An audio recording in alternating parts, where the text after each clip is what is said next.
tell them check out the blog, bro. YouTube channel called MKO. It's pugilism, boxing algorithm. M stand for Marvin and Kevin's initials KO. Yeah. What's good, ladies and gents? Welcome to the MKO Pugilism Boxing channel, where we talk all things boxing. And remember to like and subscribe to this channel. It does help the channel along, and you'll be the first to know with the dropping of our newest content. So today, this topic I'm talking about right now is Tyson the Gypsy King Fury. And from what I understand, as I made the previous video, the rematch clause has now expired between him and Wilder. So Wilder had the rematch clause. It's expired now.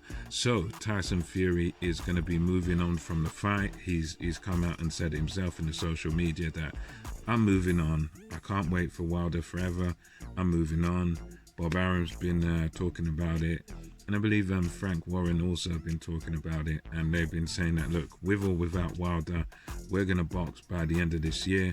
Tyson Fury seems to be sort of itching to get out, itching to have a fight, and it looks like, for all intents and purposes, that is what's going to happen. So looks like we're going to have Tyson Fury fighting in this December, which is not very long away. I mean, you know, you're only talking about just slightly over a month, just under 2 months, something like that, December. So we're now in October, and basically there's been a list of names that have been thrown around, and it's got to be somebody in the WBC rankings, in somebody in the top 15 of the WBC. And these are, I'm just gonna give you a few names of fighters that have been thrown around, fighters that have been proposed as at least possibilities, if not certainties. And first one is Ajit Caballero. He's a guy who, in my view, from what I've seen of him, I haven't seen that much of him, but what I've seen of him, the most significant bout I've seen of him was he beat Derek Chisora in one of these Monaco dinner shows, where the crowd is quite small and it's quite a strange atmosphere. Chisora, lost fair and square, got outboxed by this guy Caballero. Chisora didn't really seem to be motivated in that fight, and then he got completely outboxed very clearly. So this guy's got boxing skill. He's a decent sort of prospect as a heavyweight, Caballero. I don't think he really has anything to bother Tyson Fury, but he's definitely a possibility. He's based in Germany, so traveling over shouldn't be any problem to travel over to England, I don't think. And he's a possibility, Caballero, and he's not really a puncher, so that's another tick in the box for Tyson Fury. You've also got Efe Ajagba. Efe Ajagba, Nigerian heavyweight prospect, recently left the PBC and is now with Bob Arum's Top Rank Incorporated. So that means that obviously if he was to fight Fury, it's an in-house fight. They're both got deals with Bob Arum, and that one, I guess, technically shouldn't be that hard to make. The only thing will be is I think travel restrictions might prohibit that one. I think Ajagba, he's a Nigerian based in America, so it might be a problem getting him over here. I don't know, but anyway, he's another name that's been tossed around. Ajagba. We've also had what I feel is the best name, which is Michael Hunter. His name's been thrown around because he's another guy, he's well up in the top 10 in the WBC. And he's a guy that even I think Dillian White could have fought for a little while ago. And he's for me probably the best option. He's another one. He's given, he had the draw with Povetkin.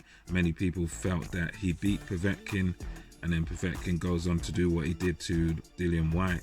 You know, Michael Hunter, he's a guy that is not undefeated in his career. He's lost to Alexander Usyk but that was back when he was a cruiserweight. Since he's moved up to heavyweight, he hasn't put a foot wrong. He hasn't lost a fight. So, you know, he's another guy, smaller heavyweight. He's got speed. He can punch a little bit. He's not a devastating one-punch knockout puncher, but he's speedy and he can hit hard enough to get your respect. And he's a guy that gives any top heavyweight problems, and his record is pretty much flawless, really, at heavyweight.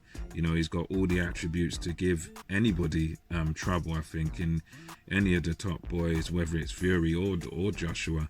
So he's another possibility. I don't think he's gonna be the one, but you got another possibility I heard of, which was Oscar Rivas. Now, Oscar Rivas is another big punching guy. I think he's he comes from Brazil, from what I remember. And he's a guy who gave Dillian White some scares. He gave Dillian White a few nightmares. He was able to put Dillian White down, but Dillian White, outboxed him for the rest of the fight, because he's got, I think Rivas is a puncher, but again he's kind of got he's got quite slow feet. His feet are not particularly fast, so he's not fast to get to you and do damage. But anyway, he's another possibility. He's just got the one loss to Dillian White. Good fighter, and he's another one. But in terms of who Tyson Fury is going to choose, we've got to look at sort of his history and how, what he's done in the past. And, we can even look at recent history of Tyson Fury.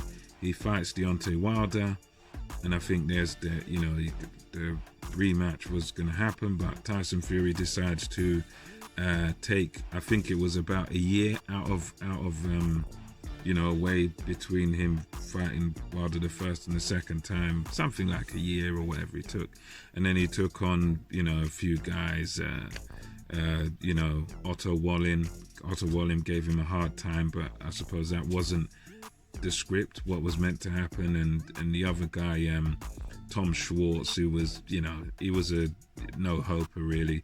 So, if we go by what we've seen from Fury in the past, he has been to the top. He has fought the top guys, Klitschko, beat Wilder convincingly. And, he's a guy that he does fight hard fights, but he does then tend to take softer touches, guys that are not, really all that. He doesn't really take back-to-back hard fights. So, I mean, that's my logic on it. And for me, I get the feeling that I'm siding with those who think Fury's going to fight this Ajit Kabayel.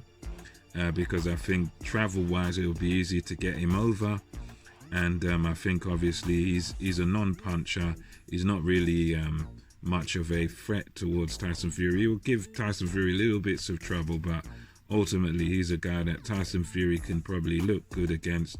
I think Fury's just going to take someone like that. He'll be too big, too strong, and probably take him out inside the distance, or just beat him very convincingly on points. But the one I'd love to see would be, I suppose, Michael Hunter.